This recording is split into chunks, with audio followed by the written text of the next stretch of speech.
interface tour. Today's webinar is entitled Engaging Volunteers During Difficult Economic Times. Your presenter is June Bass. June has worked in the field of volunteer resource management for over 15 years and has worked in a variety of organizations during a career in volunteer management and nonprofit administration, including both national and local organizations such as United Way, Friends of the Children, First Book, and the Beaverton City Library. June currently manages the Volunteer Services Program for the Multnomah County Library System, overseeing a program with 1,900 volunteers at 19 library locations and 9 outreach programs. I'm now happy to introduce June Bass. Hello, everyone, and welcome to this webinar. Just wanted to give you a little bit more background about myself, too, talking about Multnomah County Library, which is in Portland, Oregon, for those of you that may not know where that is. Also, I would like to say that we have a large volunteer program at the Multnomah County Library.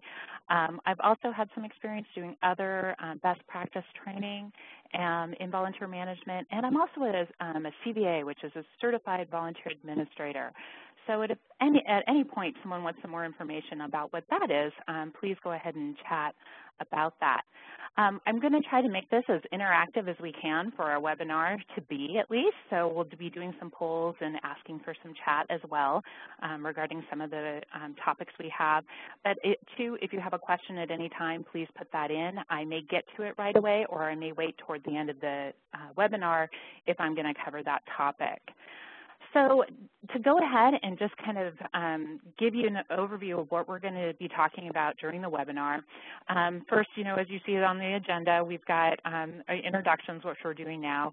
The next is really volunteer motivations. Why do people want to volunteer, and how that may be different during challenging economic times. Then specifically talking about some program challenges that we face during different difficult economic downturns and times. Some of those volunteer programs involving volunteers can be a bigger challenge when the economy is gone south. So we're going to talk specifically about that and how to overcome some of those challenges. And then lastly, when economic times hit hard and the budgets are hard, no one has enough time to be able to do all the things that they'd like to do, and especially engaging volunteers can be an add-on type of position. So we'll talk about some time-saving tips regarding volunteer management best practices and things that hopefully would save you some time in your volunteer program. So the first thing I really would like to do to hear a little bit more from participants that are on the webinar today is find out a little bit more about you, what type of library programs and things you work with. So I have a few polls that I'm going to ask you to go ahead and fill out. And the first poll I'm going to go ahead and open up, which is, what library service population do you serve?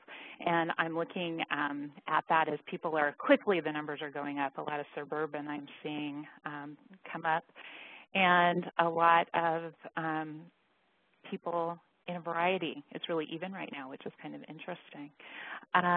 Also, I know that there's a few people that didn't identify with the three that I have put, and so if there is an other, if you could even chat about what that other population is, that would be wonderful. I went ahead and closed the poll because it looked like we had a lot of people that had finished it. And I'm seeing a real kind of mix between urban and suburban libraries, a few rural libraries as well. So that's great to know what type of people and what type of programs you're working with. The next poll that I wanted to do was to go ahead and find out a little bit more about how many volunteers you might be working with in your program right now. So if you could go ahead, I'll open that poll and go ahead and start filling out the second poll to see how many volunteers are in your current program. I'm seeing a lot of people between 0 and 50, and I know some of that may depend on whether you're working like in a single library or if you're a library system. Like Multnomah County is a library system, so we, when we say 1,900 volunteers, that means for the entire 19 library locations we have. So it's looking, a lot of people have between 0 and 50. I'm going to go ahead and close that poll. And so people can take a look to see what the demographic are of the people on the call, but many people have program between 0 and 50 volunteers. And it's taking just a second for this poll to close, so you'll see it. And then as we're waiting for the next one, I just, one big question that I always have for libraries, which will be my third poll, is now, during difficult, challenging times, has your library increased volunteer engagement due to budget cuts?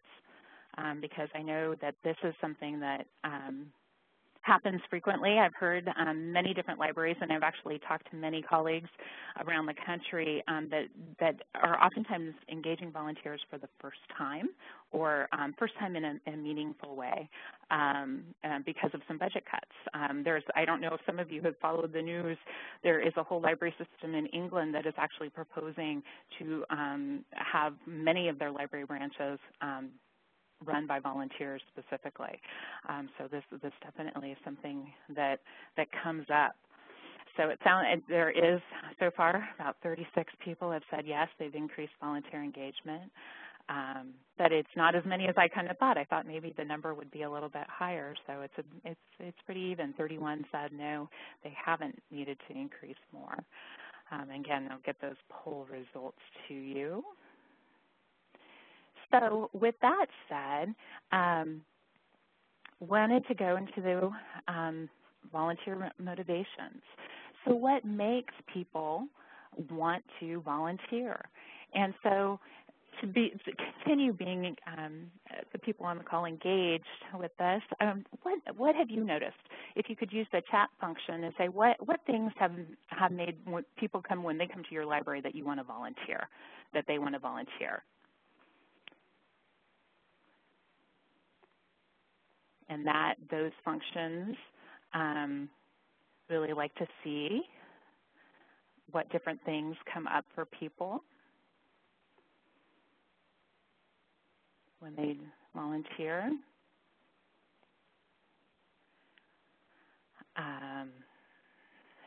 And so want to talk about some of those different things. And one of the primary functions that I see almost all the time is volunteers because of mission.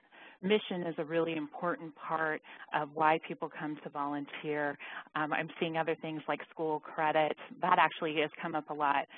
Community service hours, either for quarter school, work experience, a lot of high school students, retirees, as you see, all these different things coming up.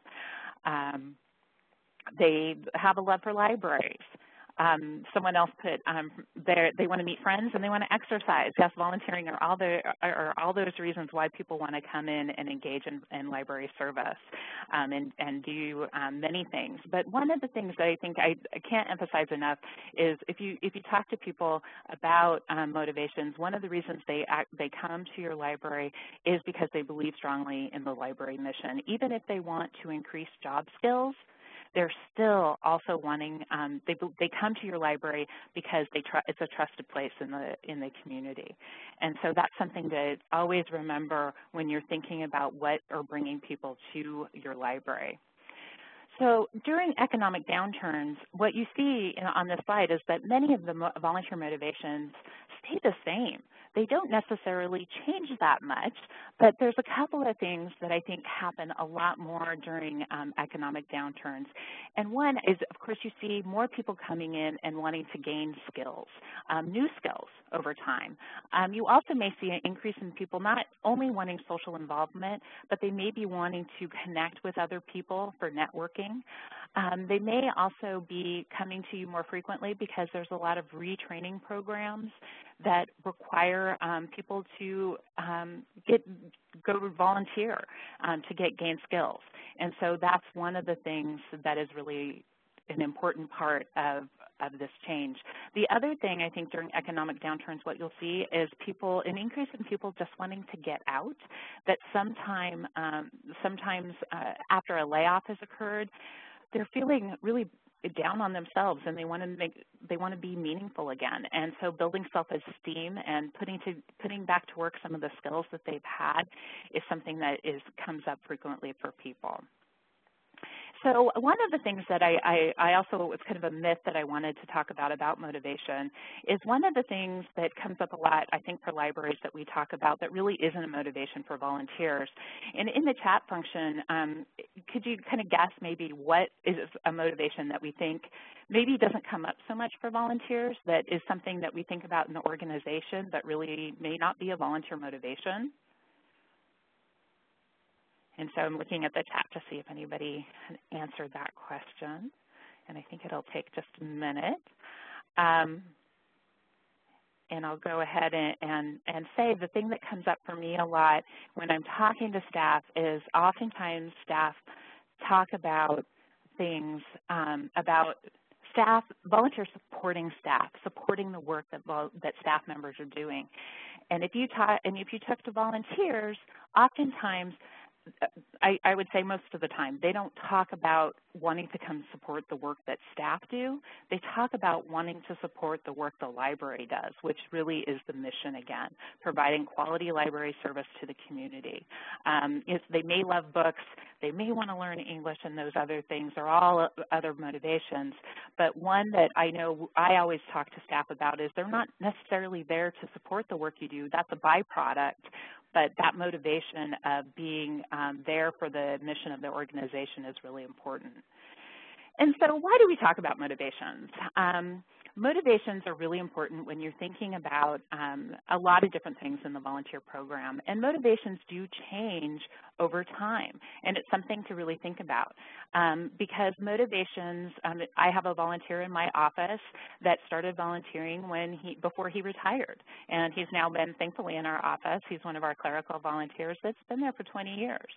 And I haven't been there as long, but I have, some of my staff have been, and they've talked about, his motivation change really became more social after his retirement. He had a need to connect with people more.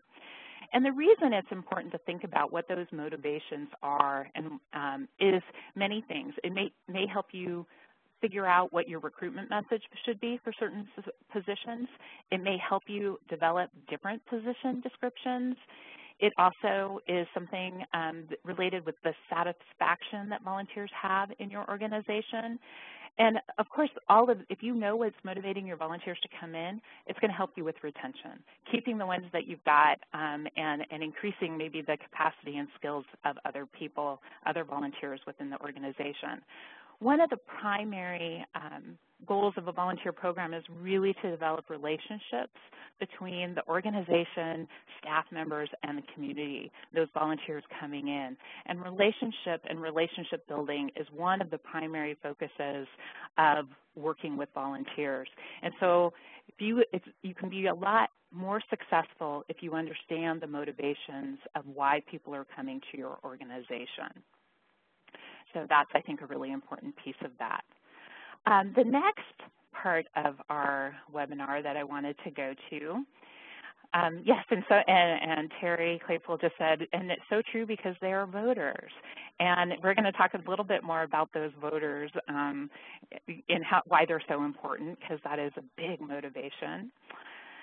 So now let's talk about move from motivations to challenges. And what you'll see, there is a handout if you had an opportunity to download that, this handout of the different volunteer program challenges.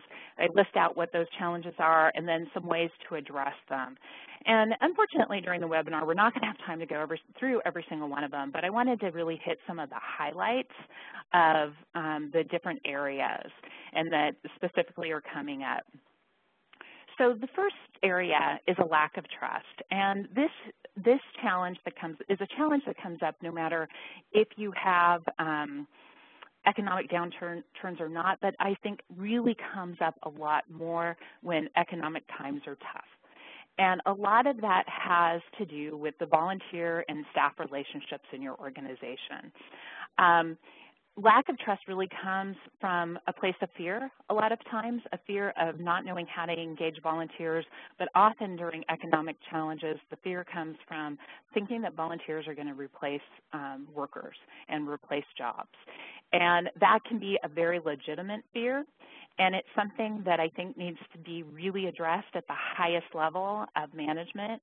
I know now in the 2 libraries that I've been in, we've had significant funding reductions, and one of the biggest things, I've been fortunate that those programs, both those libraries had established volunteer programs before the downturn has happened.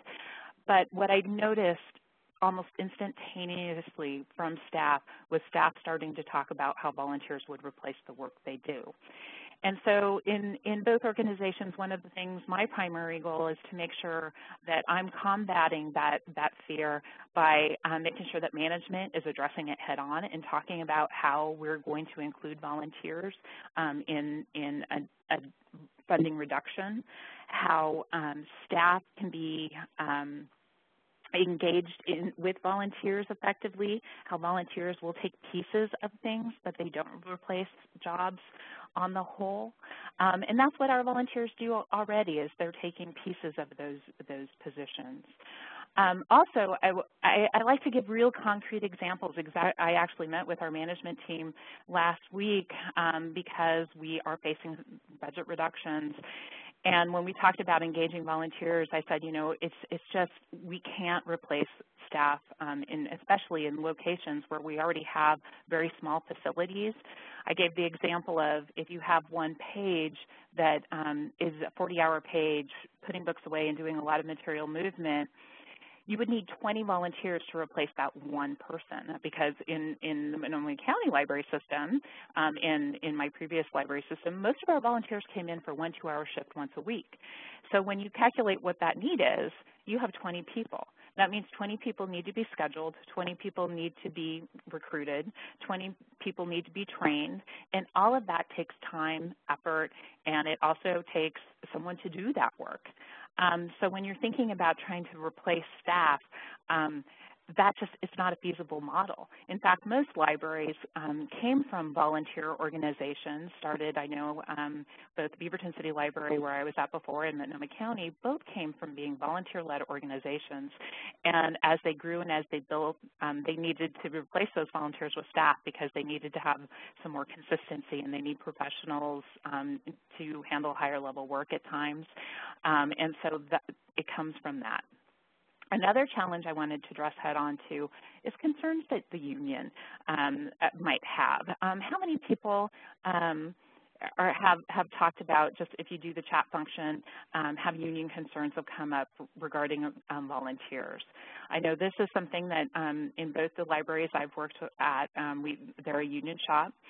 And those underlying concerns have come up.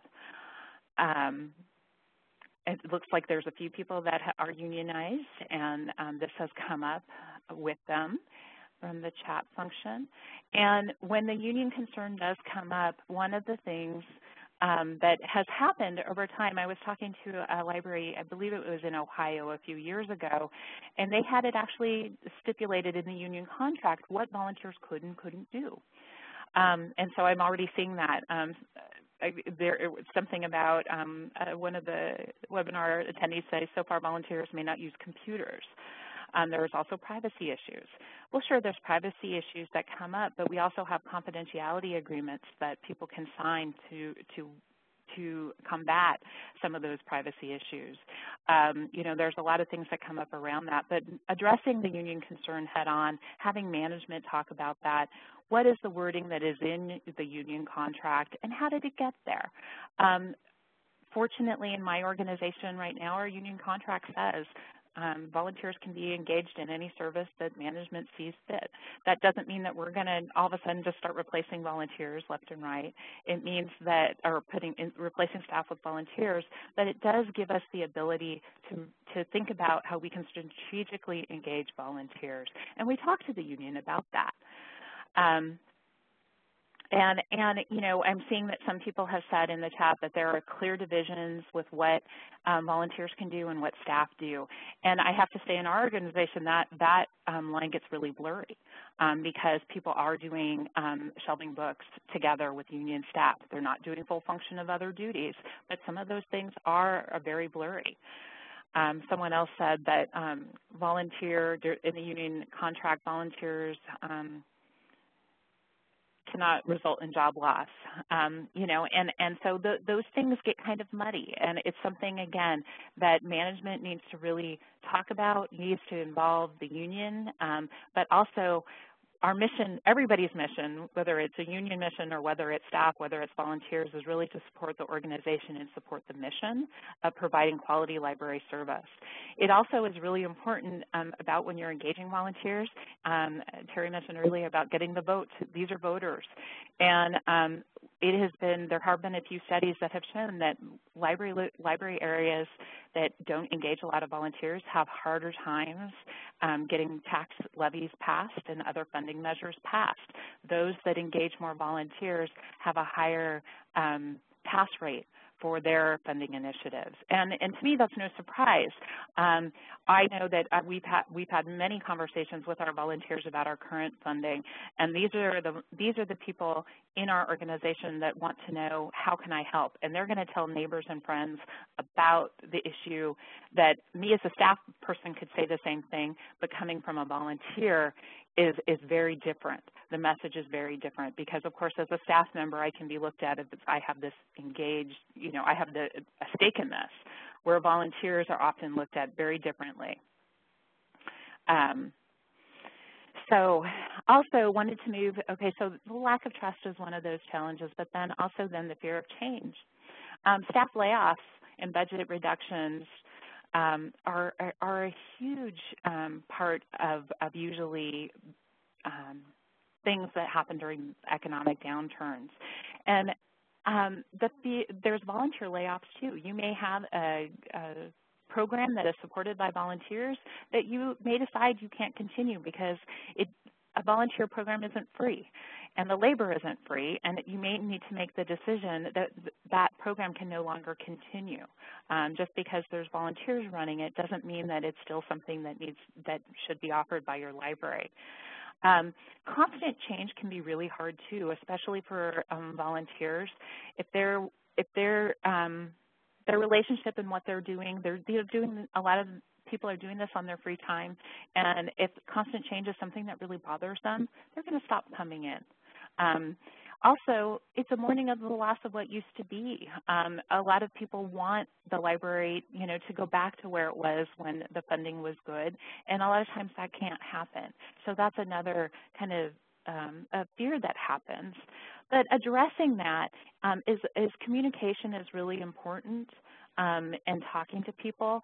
Especially when staff layoffs happen and it impacts people that may be coordinating those volunteers, communication is something that is so important when that comes up, because volunteers should be getting the funding information, that staff are going to be impacted, and then what the library is going to do with that information, who else is going to oversee them, how that transition is going to happen. So it has to be something that's in that planning process. And again, as I mentioned in our funding reduction, I just recently met with our management team about these issues and what we're going to do about some of them, because honestly, that wasn't necessarily on their radar screen because they're dealing with a lot of other issues and with livelihood issues with layoff. The volunteer component wasn't as fully there for them, and so we're talking about plans about how to work with that. I also want to say busting myths. Volunteers are not free labor, and I addressed this a little bit ago, but how busting that myth is really talking about the resources that it takes to engage volunteers in your organization. Because if we want to engage volunteers, we want to do it well. There is recruitment, there's training. A volunteer can't just come in and start shelving books, because we all know how that is a challenging thing. Not everybody likes the Dewey Decimal System or can do it well. And so all of that has to do with staff resources. Scheduling volunteers is something that it takes a lot of time. It also can be a lot of times necessary if you have any performance issues that come up with volunteers. So busting that myth, I've heard from different politicians and city councils and different things at different times saying, oh, we'll just get the volunteers to do that. Well, that comes at a big cost. In fact, there's a library in the Washington County area that started many years ago now, but the first position that they actually hired was a volunteer coordinator, because it did start off as a library mainly run by volunteers, and they really recognized they needed someone, a part-time person, to be training, to be scheduling, all those kind of things. And then after they got that program going well, they got more funding. That's when they hired their first library director. So it is interesting that there is that perception out there. I'm seeing some comments about friends groups too, and how they've handled their own volunteer programs, which is very interesting as well. I don't know if many of you have faced this challenge, but it's a good problem to have. Let me hear from people that are listening in today. Have you faced a problem where you've had too many volunteers wanting to come volunteer when the economy has gone down? This is a big issue I see for several organizations, and I think this happens not only, this didn't happen only to me during economic downturns. This has happened to me also when we've had good economic times. Volunteers, I think, we're fortunate. We're working at libraries where people think the library is a place to volunteer in many communities. I'm seeing someone say, we wish we had that problem. You know, what I've seen when this has happened is one of the most important things, I think, is to know that it's happening and to do a couple of different things. One is to stop recruiting. It may mean that you need to put a splash page up on a website to say, you know, we're not recruiting right now, or it may mean also that you need to develop a waitlist system. We have that. We have a database that we're able to waitlist volunteers at certain library locations. And the wonderful thing that has happened with that is that we're able to fill positions quicker. So when someone does leave, we can go to that wait list and get someone in, oftentimes right away. And so there's less downtime in between those positions that are open. So with this, after talking about some of these challenges and how you might address them, is there something that you think about that, yeah, I'm going to now think about this challenge and I'm going to address it differently? If you could go ahead and put that into the chat function, that would be great. Someone mentioned that they announced a moratorium on accepting new apps from adult volunteers. They can't absorb any more of them, and I think that is I think that's important to make sure we let people know that, and that also it's a great opportunity to refer volunteers to other places in the community that maybe don't have a flood of volunteers coming in. Not all organizations are like that. Get staff more comfortable with turning people away. Yeah, you know, and one of the ways that I think that you can really do that is you can do that by having a process, and we're going to talk about that in our next phase here. Is a process in place of accepting volunteers, because it is hard to tell someone no face-to-face, but if you give them an application or you tell them, here, this is the process, do this, then staff can easily give that information and they're not the one to say no. Yeah, and someone said many volunteers only need a certain amount of volunteer hours, and we're going to talk about how to work with that. So these are some of the problems that come up. The next thing that I wanted to talk about are time-saving tips. And many of you, I'm sure, have heard and have position descriptions, but it's something that I can't emphasize enough, that when you're running a volunteer program, developing position descriptions is a lifesaver. And you can do that in many different ways, but you can have those on file and you keep recruiting for those position descriptions. Those give you the qualifications, it gives you the skills, it can give you the requirements. So someone said, you know, they only have a certain number of hours they need to do. Well, do those hours meet what you need them to do? So our base criteria for a volunteer to help with material movement is they need to be able to commit for 1 2-hour shift once a week, coming in at a regularly scheduled time for a minimum of 3 months. And if a person can't make that requirement, then we have some other positions that people can do, like they can be on our events list. So when we have notifications of meeting, a one-time kind of opportunity, we notify the people like that. Or sometimes we have special projects that need to get done that have a longer duration. But those are ways that we can do that, and we can talk about the requirements of the position description. We can also create master emails, recruitment messages. So what you'll see in many of the handouts, I put together handouts that not only were for specific things like challenges that come up, but also samples of what we've done with our programs. And so one of the things are sample recruitments. Here you see a sample, and it shows actually what we're sending out. A lot of our recruitments, because we're a large organization, are done internally, so that means internal to our volunteers. But we also can put these out on different resources like Volunteer Match and different online databases. But this actually email recruitment actually shows how they can actually sign up through our volunteer database. They can sign up for that activity directly. So I just wanted to make sure I had some of those, but that is a great time-saving tip, is create those masters. Also, there are websites out there. I'm sure many of you are familiar with Volunteer Match. I don't know how many of you actually have hands-on organizations in your community, but our hands-on network is really a clearinghouse for a lot of different volunteer opportunities. They focus really on event volunteering, episodic volunteering, one-time events, but they also have a database that they use for ongoing volunteer opportunities. And I have what ours looks like right there.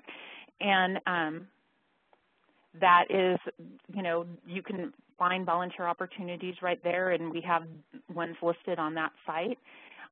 It's a great function that we have, and really helpful. So the other thing is our library website.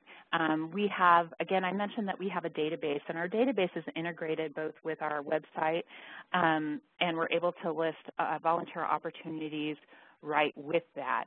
And this is our database that you can see. That this is Volunteer Services website.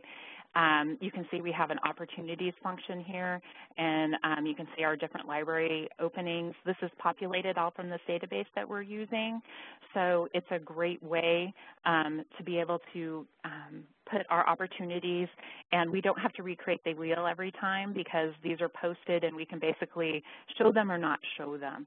So you see the different types of opportunities that we have listed. The other thing that's really nice is that our staff can see what is listed, and oftentimes we are asking them to review this site and give us updates about what it is, what kind of opportunities and priorities they have. So that is a really important function. Another thing that comes up, so that's recruitment. Chess instructor, yes, we have several of those. One of the things that comes up frequently is, of course, having a volunteer application, and I strongly encourage you to have a volunteer application if you don't have one of those. I have some volunteer management resources, and all of these web links are going to be in that resources so you can have it. Have we made the database open source is what I've heard. No, our database isn't open source. It's through Volgistics, which is a leader in the volunteer management databases. So here is applications. The reason applications are so important is you get information, but also it's a way to have people have to jump through a couple of hoops to volunteer and weed out the people that maybe just thought, oh, it would be a nice idea to come in and volunteer, but actually don't have enough time to commit. And so that is something that I think is really important. And I will show you the Sonoma County application which again, this is our website, but here's the application. This is done online. The wonderful thing that we have an online format. The wonderful thing about that is that this then automatically goes into the database. No one has to go in and do more data entry. That is what we have, and it's a really great way that it automatically goes in. Big time saver there. And plus, we don't have to worry about not being able to read writing. There's a lot of different things. So we screen our applications. This is a big time-saving tool because I've saw some people, they just have a few hours or they might not have enough time to give. Well, we are looking for things like that. So if we see someone that needs school service hours but they only have 4 hours, we're going to do something very different. Like someone mentioned, you assign them to cleaning book covers. We may have them do something like that. We also have something that we call, in a couple of our library locations, they do teen community service crews. So on the same day and time, once, sometimes twice a month, they have a program where volunteers, teens can come in and do their service. So instead of having to kind of scramble to get their service hours in, we say, hey, you can go to this library at this time to get those hours in. Sometimes it doesn't meet their need of when they need to get it done, but at least we have that resource so we're not turning them away as frequently and saying, well, next time when you need to do your hours, come into one of these. But we're looking for all these different things. We have minimum age requirements for many of our different positions. Most of our summer reading position that we have over 600 volunteers for our summer reading program. That is a minimum of going into 6th grade in the fall, which is actually pretty young. But we're looking for that age requirement, and if it's not met, we're going to send them an automatic communication to let them know that they haven't. Also, court-mandated volunteer service. We started actually a policy last year where we're no longer accepting court-mandated service volunteers. And so when we get those applications in, we're automatically screening those out. I have a series of masters that we created, and I'm going to open up here. Wants to volunteer at a location where there's no openings. Well, we have these master emails that we created that we just email to people after looking at the application. If, of course, they have an email application. If not, we'd send it in the mail. But we have these created, and so it makes it really easy for us to go through and communicate with volunteers. There are times, library locations, I'm sure many of you that said that you have the problem of having too many libraries. Or too many volunteers, not too many libraries, that you don't have any openings. And so what we've done is we've crafted that email so we can send that automatically if someone expresses an interest that we don't have, and we give them some other places where they can volunteer at, resources. So I think that's a really important part of what we do. I mentioned the creation of the master email responses, but also one of the things I can't urge you enough, if you're coordinating volunteers, please make sure that you find that wonderful volunteer for you. Our office engages 4 different volunteers that helps us in the work that we do, and they do a variety of things from data entry. We have one specifically that helps us with a lot of application screening, and she also sends out a lot of those master emails for us. And so that it's incredible help of getting through the work that we need to do. So I really think that those are wonderful ways to be able to save time. I'm seeing people have talked about those that work with children about fingerprinting and background checks. And that can be a whole other webinar about that topic and what different libraries are doing around that. We don't do fingerprint checks at my library, but we do criminal record checks on people that are anyone working with vulnerable populations, not only children. And there are some issues around that with working with teen volunteers because teens typically don't get background checked. So looking at the next time-saving tip, I wanted to, again, spending a lot of time on screening, but I think that that's one of the important things that we do. It doesn't have to take a lot of time, but screening is important to make sure that everybody, the people that are coming to the library, understand what their commitment. Staff also knows what the commitment of the volunteers are, so you're not seeing a lot of turnover with people that didn't realize that it was a bigger commitment than they thought. Group interviewing is a great way to do this. When I came to Montgomery County Library, I came from a place where I was doing individual interviewing, and we changed it to group interviewing. I do have a sample outline in the handouts that you can take a look at what our outline is. It's kind of a cross between an information meeting and orientation and interviewing. And we work that process. We have at least 2 informational meetings a month. We call them volunteer information meetings. Sometimes we'll have 3 depending upon the time of year. But that group interviewing has saved us so much time. Oftentimes we're getting 15 to 20 people in those group interviews. And we then mini interview them. It's really a short interview after that meeting. And that's when we find out and when we figure out how and when we're placing people.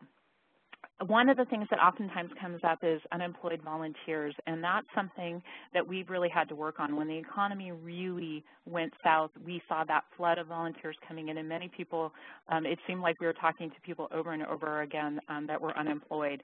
And I guess gratefully so, we found that the library oftentimes was the silver bullet for them, because as soon as they started volunteering, they then seemed to went on their way to getting a paid position, which was wonderful for their livelihood, but for the library and our staff was not. And that made it really, really hard. And I think that that is something that we really worked on talking to people that were in a job search situation to find out how realistic their job search was, how long they thought they might be unemployed. So we did things like ask them to volunteer during times when maybe if they were trying to find a job pretty much that was a Monday through Friday job, they wouldn't volunteer during the daytime. They would do an evening shift. We talked about the minimum commitment, and if they got a job, how they would come in and be able to continue that minimum commitment that we had. It didn't always happen, but we also had great conversations about that. And I think that that was really important in the work that we did and continue to do as we're talking with volunteers that are unemployed. Oftentimes we're putting them on more of an episodic list for us, coming for special events, depending upon where they are and the feeling we get from the interview of where they are in their job search. So when we're talking about screening things in a group interview that really are beneficial, you look for body language. And what's really interesting is this is very different from an individual than in a group. And I think that that this is important part, body language, how they're engaging with others. It's hard to see that in an individual interview. Are they interested in the topic? Did they arrive on time and or did they leave early? Were they part of discussions? So do they want to be here is something that we're looking for. And it's amazing how all these different things you can see in this group interview. And again, it's saving lots of time. The next time-saving tip is really coming up with training. And I have 2 things. One is you'll see a handout on group training, which I think I would like to see our libraries engage more in, instead of training people when they come in, to actually train 2 or 3 or more people at one time. Also, we are working on doing training tutorial videos, and again, these videos are listed in your resource guide that you can take a look at. And we have one called the MCL Volunteer Site for Coordinators. That's one for staff. It's a tutorial on how to use our database and the benefits of that. The City of Tualatin did a volunteer orientation video, which all volunteers see, which is a great piece, because then everyone is getting the same information when they come in to volunteer for the first time. And it's a way that people can even do that before they come in for their first volunteer shift, because it is a YouTube video that they can see. The group training handout that I wanted to point out is that, again, volunteers often can come in for a one-time or two-time training different from when their regular shift is going to be. So if you have established times when people can go through training, say 2 or 3 times a month, or less depending upon what your need is, they oftentimes can come to those that you have set aside. And this way staff can prepare in their day when they're going to have those. Obviously, you need to make them available when volunteers are typically available. If you have one at 10 o'clock in the morning on a weekday, that's going to work for a few people, but it's not going to work for everyone. And so the benefits of those can be really great because obviously it saves staff time. You can establish when the work is going to get done. You can plan for coverage for staff. It also helps that volunteers also kind of do this in a cohort. They get to know other volunteers. It can be less intimidating to get trained in a group than it can be individually. Volunteers can really help each other learn the process. And also, you know, it's a way that you can start building that kind of relationship between other volunteers, not only your organization and a staff member. Also, something to not forget is how to engage volunteers. Volunteers that have been, you know, like a lot of times I call them veteran or long-term volunteers. They have an incredible skill set, and some of them may want to be mentors or train other volunteers. And that is a great way to recognize them for the work that they've done and continue to be able to engage them at a higher level. So that is another thing that is a really great thing. The other thing that is a time-saving tip for supervision of volunteers, great, we use lead volunteers in that capacity someone had mentioned, which is a wonderful opportunity to recognize people. Supervision, lead volunteers can be used in the same way. Supervision, I like to say volunteers working on the floor, it's everybody's job to supervise them, all levels of staff, and your trained mentors or trained volunteers. Engage many staff in asking simple questions. How did it go today? Any questions that came up, and by in your work or something I can help with. By doing that, you get questions answered because we know it takes volunteers a little bit longer oftentimes to learn some of our processes because they're only coming in once a week for a short shift. That's really important. And if you engage more staff members in talking with volunteers, I'm sure many of us have been on the receiving end of a staff member saying a volunteer did this and that and the other thing, and now you need to talk to them. And my response, oftentimes was, well, why didn't a staff member talk to them at the time that it happened? And that helps it from oftentimes escalating into a bigger issue, but oftentimes volunteers don't make purposeful mistakes. They oftentimes maybe just don't have all the information they need to do the job, and if someone is reminding them or asking them how it's going, they're going to be more readily to offer that information up. So the other thing is that when you're working with volunteers, there's ways that you can set priority boards so people know what to do that day. There's many different aspects of supervision that can kind of set up as systems. So not only the volunteers know, but the staff also know what are priorities. Lead volunteers, again, they can help with training, but they can also help with supervising. They can help with scheduling.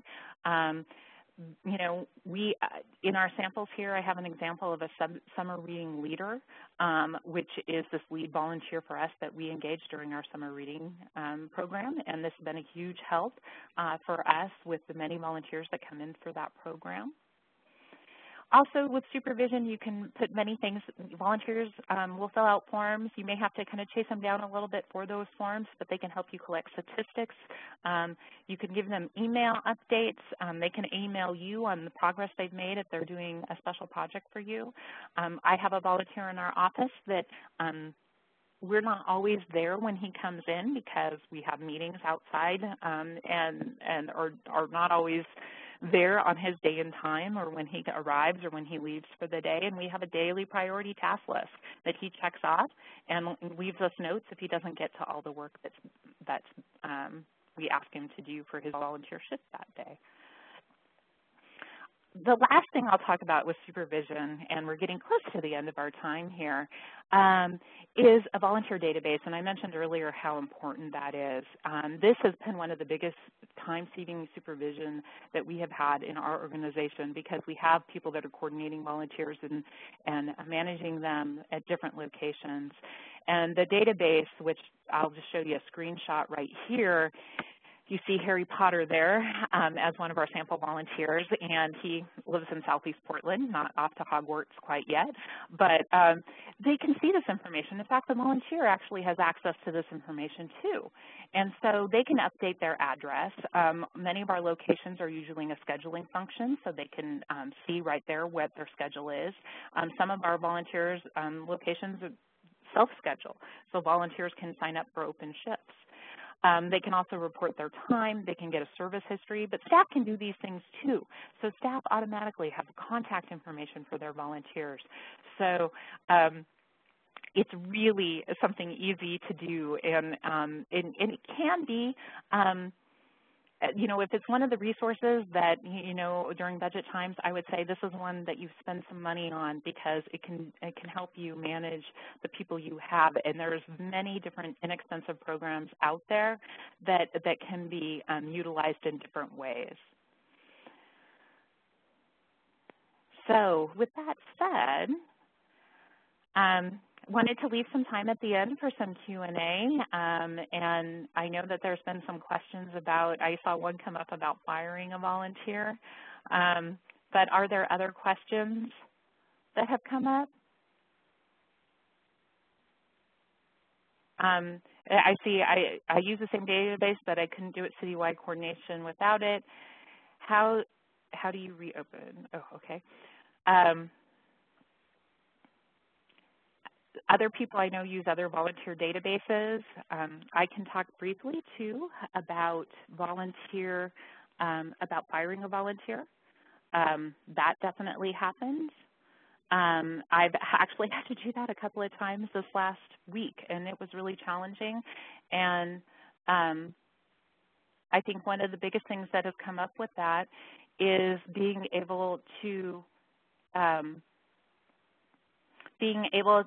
have the process and understand from staff what the issues are.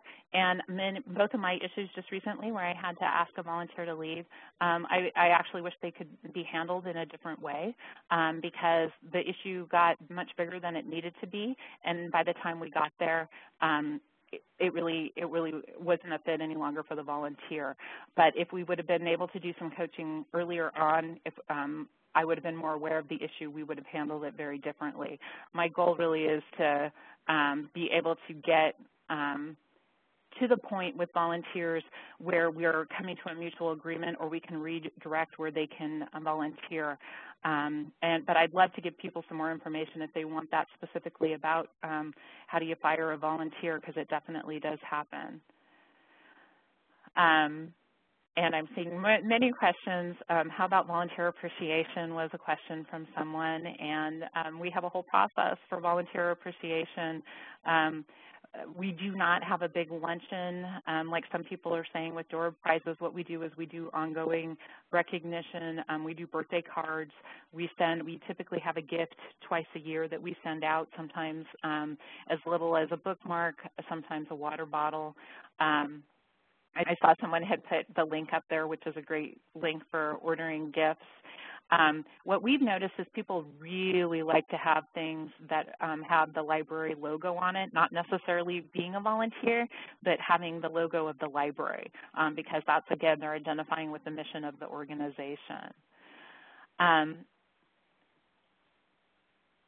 I'm also saying any suggestions for using volunteers for more challenging projects or programs for highly capable volunteers. We have several programs where we do that at Monoma County. We have a citizenship program, classes that we run that is all volunteer run. We have a person that coordinates them. and coordinates the citizenship volunteers, and most of these are retired teachers, retired lawyers, active lawyers. We find that that program has very little turnover.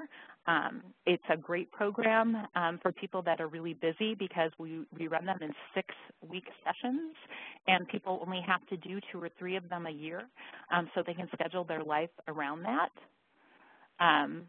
And that's really a great way to be able to engage those highly skilled volunteers. Also, it's something where they're meeting people in the community, and it's something we find that we have very little turnover in.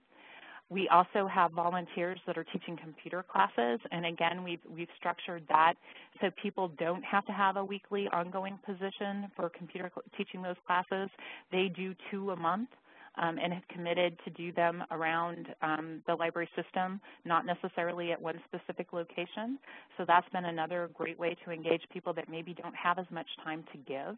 We also do a whole training for those specific classes that they're teaching. So we try to get a group of volunteers all together to do that training. We've done it annually, and then we kind of work on that same group for the rest of the year. We do see some attrition. So engaging highly skilled volunteers can be a challenge. One of the biggest challenges I've faced with highly skilled volunteers is being able to engage them in a way that staff is ready to engage them. And that's the most important part that I find to have highly skilled volunteers. Part of what we're doing is to have staff that are ready to engage them in effective, meaningful ways. And I think that is sometimes the biggest challenge because sometimes staff aren't sure. Highly skilled volunteers can be a challenge in some ways because of all the different types of volunteer opportunities are out there. And they may be wanting to do specific things. I know one of the biggest issues that we've had with one of our programs that engages many highly skilled volunteers is getting them to report their hours. That has been the coordinator of that program, that's been her biggest nemesis with that group. And we've tried many different ways to try to make sure they're reporting hours, but that comes really hard. I'm seeing some great comments about volunteer recognition that are really, it'll be great to read through these more. Volunteer recognition is such an important part of what we do. We just did a volunteer recognition survey for our volunteers this last fall, and we found out some really interesting information about what people wanted. And we were surprised because one of the things I mentioned earlier, we don't have a big volunteer party, and we thought, well, we'll get that in as something that people maybe want to have. And what we saw is that people didn't want that. There was a group of people that did, but it wasn't as high a percentage as what we thought it might be. And the most meaningful recognition that everybody that was the highest that came up on the different things that we asked was having meaningful recognition from my direct supervisor. A note, a meaningful thank you, not just one of, hey, you did a great job today, but how it impacted the organization. That's what came up and resonated for many, many people. And we also, I knew this would come up in that survey. We had many people that said, I don't want you to spend more money on me. I want you to spend money on the library. So it can be a definite different, a balancing act coming up with that. And what you do and how much money you spend on recognition, because you will have people that maybe don't want any resources spent on that for them. And we had many people thank us for just asking. So that was another great benefit to that recognition survey, is that people say, see how engaged you are by even just asking us what we want. We also got great comments from people about how locations, different programs are recognizing their volunteers as well.